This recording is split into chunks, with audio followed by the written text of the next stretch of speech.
Good afternoon. I thought I would do something a little bit different than I've been doing recently, which has been farm animals, building projects.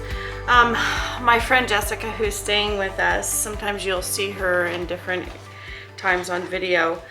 She taught me how to make kombucha. So I've been, practicing that and trying to perfect it. And I think I got it to where my family actually enjoys drinking it. And kombucha is incredibly good for your body. Not only does it help you regulate your blood sugars and cholesterol, but it also helps you your body make collagen to help your skin. It also helps with weight loss and stuff like that. So the benefits far outweigh any reason to not drink it. However, like anything healthy, if we want something healthy to drink, we want it to also taste good. So I've been playing around with different kombucha stuff, and I still have a little bit ways to go, but we are drinking about a gallon of it a week. And so I feel like we're at the place now that we can actually talk about it and share. So these are some kombuchas that I have that I'm getting ready to put in the refrigerator to chill. This one is a chamomile, vanilla, and cinnamon, and that mother tastes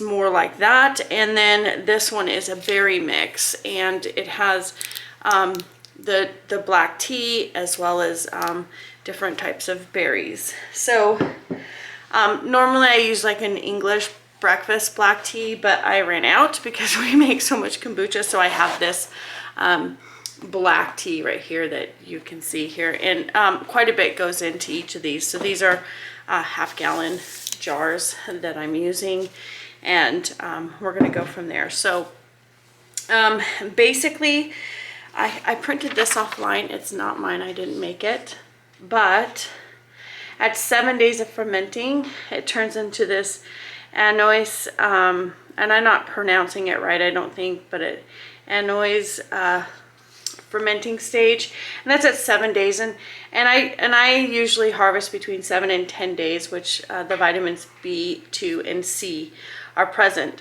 The longer you go in fermenting, the more vinegary it's going to taste.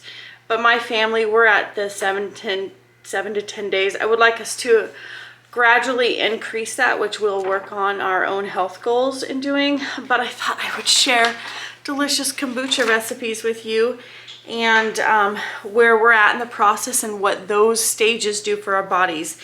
Annans, where we're at the 7 day mark, intensify your anti-disease abilities in your body, revitalizing your cells in your body, and increasing the immunization response.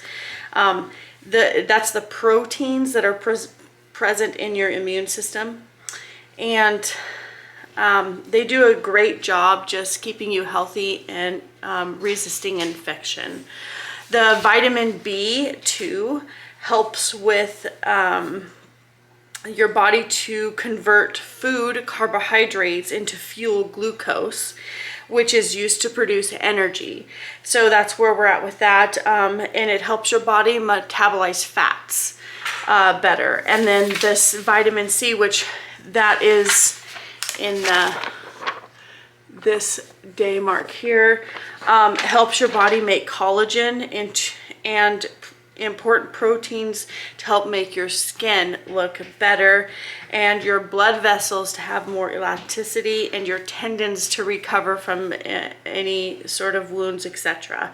So this vitamin C also helps repair wounds and repairing and maintaining your bones and your teeth. So that's just between the 7 and 10 day mark. It drastically improves your health the more you go on. Talking about cardiovascular disease and helping prevent certain cancers or microbiological infections, obesity, diabetes. It's very, very healthy. So I thought we would make some kombucha together. So the first part of it is, you'll see right here up close, there's this thing at the top. This is a mother, and it doesn't look appetizing at all, as you're gonna see. However, that's where all that goodness is, and that's what actually helps the fermenting process. So let me get some small jars out so we can remove the mother and start the process of creating some more kombucha. All right, so you can see that these are two different jars, right? I have the berry, strawberry in there, and I have these marked because these mothers are gonna, and these teas are gonna carry a flavor that's drastically different from the other.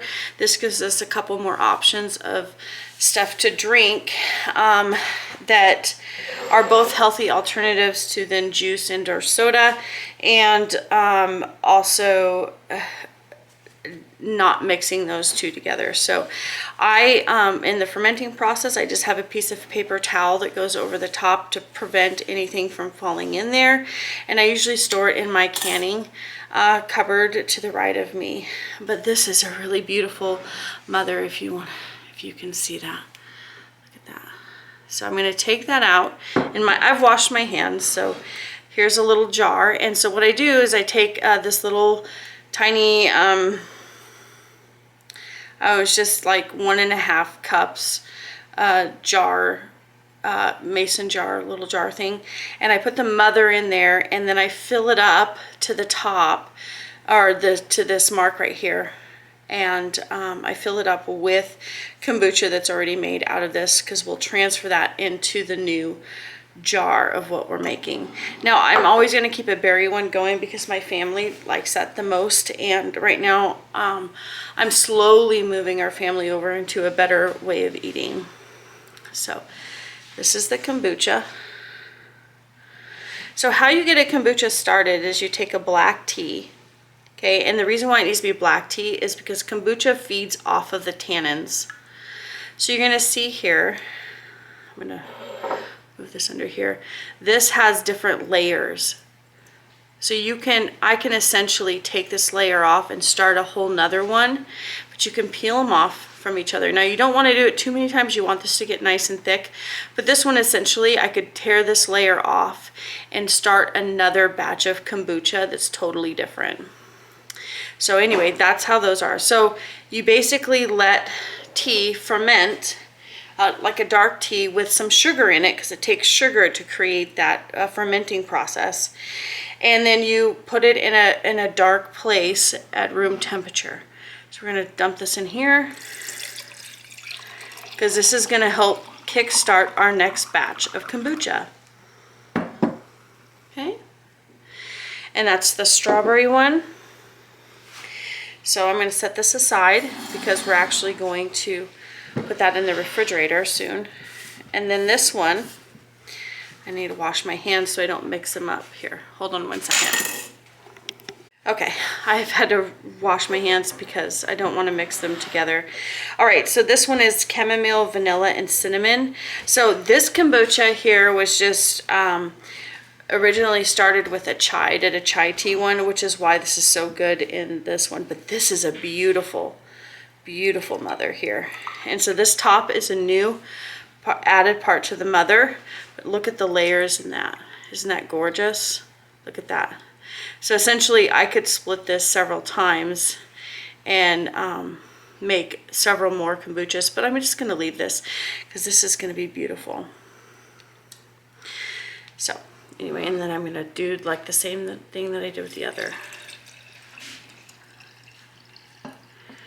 So these are going to go into the next batch. I'm going to set this aside, and I'm going to get a cloth to clean up my mess. All right, so what I do before I put these in the refrigerator, let me put them back on this towel just so I can keep my mess contained. Before I put these in the refrigerator, they haven't gone in the refrigerator yet, so back in the refrigerator is not an accurate term. But for these are ready. So I'm going to actually add a little less than 1/3 cup of sugar. And what this does is the fermenting process actually eats the sugar and creates carbonation. So what we're going to do here is in these two different batches, I'm going to put between 1/4 and 1/3 cup it's really about your taste of sugar. Now I do want to move this over to using honey and or maple syrup, but for right now, for acclimating our family's diet into a more healthy direction, I need to do it in stages. And because kombucha feeds off of the sugar, it doesn't actually have that negative of effect on your body. It actually helps your body.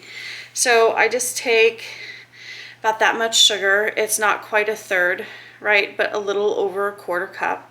And I just put it in here, and you're gonna see a carbonation to start develop in that. And I don't know if you can tell from the video.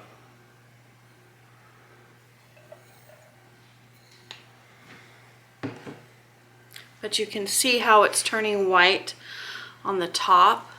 That's all a carbonation that's developing on the inside. So basically I'm gonna put this in the refrigerator and we're gonna burp it. So this is a clean canning lid because this is what I have, right? I'm gonna give this a little bit of a stir and then we'll get them in the refrigerator and we'll start a new batch of kombucha. All right, so we're gonna give this a stir.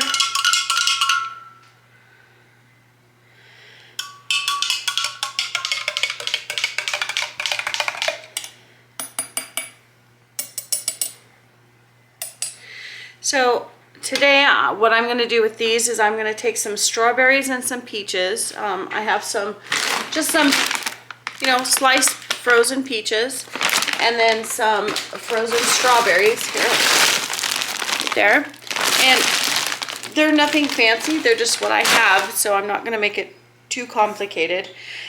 I'm going to put some in some different bowls and I'm going to let them kind of unfreeze a little bit, and then when they're unfrozen, I'm just going to add the peaches to the cinnamon, chamomile, and vanilla one, and then I'm going to add the strawberries to the berry one. And the reason why I'm doing that is because when these are all drank or all consumed, the fruit at the bottom is incredibly good for you and delicious. So it's really good on like Greek yogurt or something like that as a treat. So I'm going to go ahead and put these on there. Now, the next few days I'll need to go in once a day and just burp it. But honestly, mine don't last that long.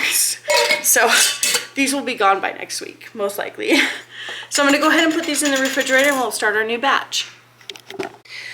Okay, so I have my 2 new jars. These have been cleaned out. We're going to take a little bit of the sugar here, and we're going to do about the same amount. Now remember, we're starting a brand new fermenting process, so we're going to put some sugar in each of these, and then I'm going to go get some hot water, so just about the same amount, a little less than a third, about a quarter cup. But that's just the measure I use for my family.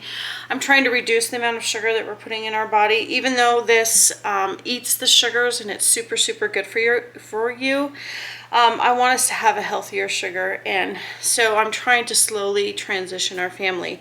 So I'm going to put some hot water in here, probably just up to this line here, to give us some ability to swish it around and dissolve the sugars.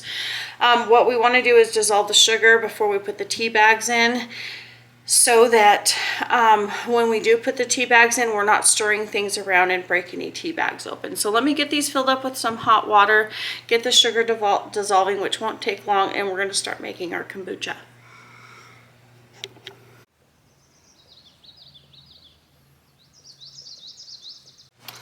All right, I've got the sugar in the water, and you can see that the sugar is not dissolved, so I just swish it around like this. And I'll do that with both of these until all the sugars are dissolved. This is really hot water. So one thing about kombucha is you have to let, oh, pardon me, my phone's ringing. One of these things, sorry about that. One of these things with kombucha is it can't be too hot, otherwise it will damage your mother. So we're gonna steep the tea and let it get down to room temperature. Then we're going to take the tea bags out and we'll add in our mother with the tea that we already have made, and then we're going to put this in and start the fermenting process, which will take about a week. Maybe I'll go a little bit more than a week. So we're going to start by adding our tea bags. So You might be surprised, it takes quite a bit of tea. These are nice because I just leave the, I've tried to take these tags off, but the tea bags actually fall apart, and then you have to strain everything, and it makes it kind of messy and not very nice. And so I take, you know, it's all about taste, right? So, you know, I'll put quite a bit in. So let's see, 2, 4, 6, 8, 10. Let's do 10 each. There's 3, 4, 5, 6, 7, 8, 9, 10. All right, so there's 10 in each. Now I'm gonna do some that is berry, right? Because my family likes the berry kind. So I'm gonna keep with what's working for my family. So this tea, I use a wild berry zinger, and it has a little bit of tartness to it, but super high in the berry side. So it's really nice. So 1, 2, 3, 4, 5, let's do 10 of the berry ones. So there's 20 tea bags in here, and that's berry. And then we're gonna do 10 of the other ones. So we're gonna actually do ginger peach. This is gonna be a new one. This will be really good with the peach. And then I'm gonna also mix it with some honey vanilla chamomile. So this one will be peach. Let's do, I want it to be heavier on the peach. 1, 2, 3, 4, 5, 6, 7, 8.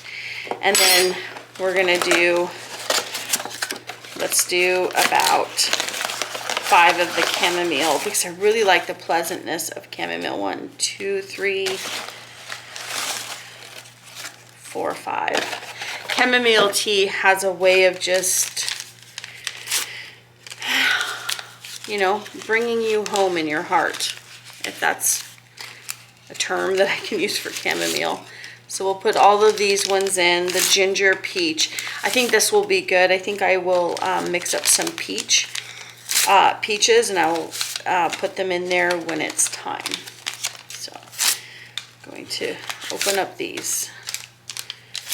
So like I said, your kombucha feeds off the tannins. So the dark tea is for the tannins, and that's what develops your kombucha really, really well.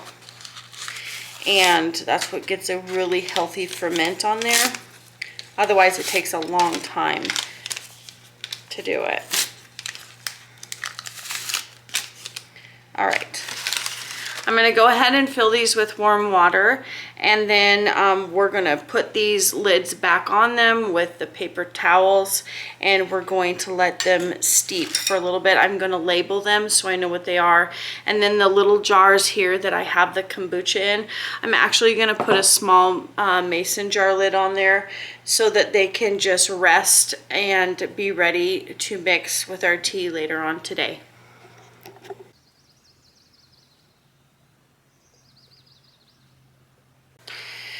All right, so I have the tea steeping right now. It's going to take a few hours for it to steep and to really pull out all the juices from the teas, and before we add in the kombucha part. So I'm going to go ahead and cover those, leave these ones open. This is for the fruit here is for the one that I have in the refrigerator. I'm going to let these unfreeze a little bit before I add them to the berry one.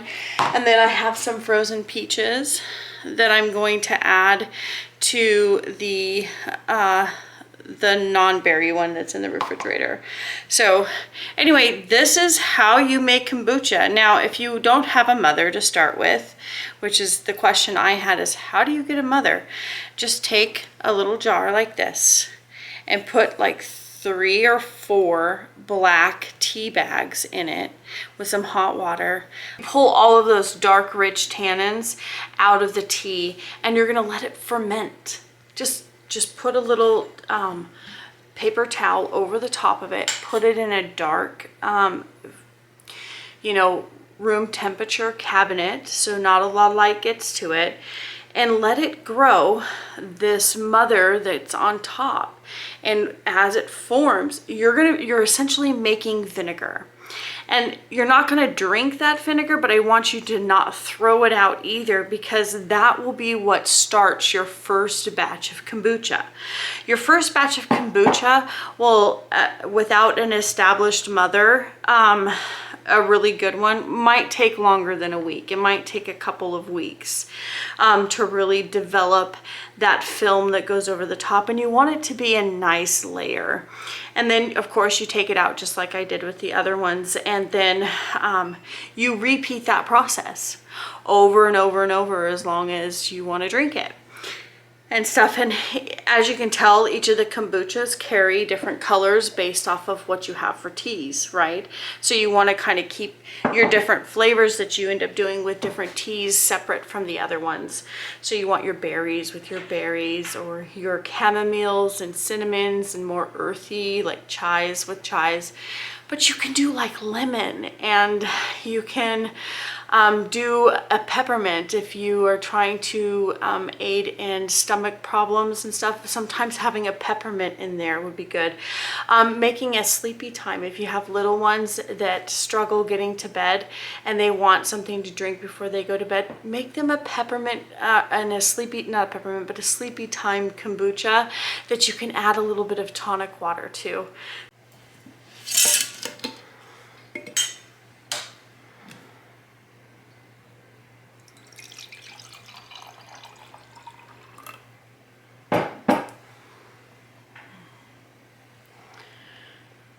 Isn't that delicious?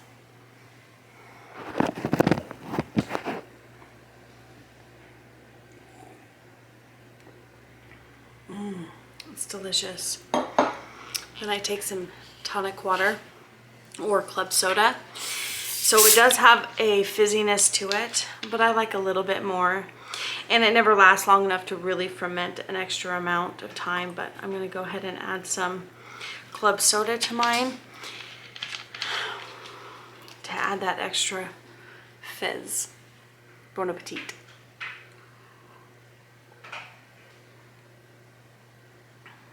Fabulous. So anyway, I just want to thank you so much for watching. I appreciate the time that you spent with me this afternoon, watching and subscribing. Bye.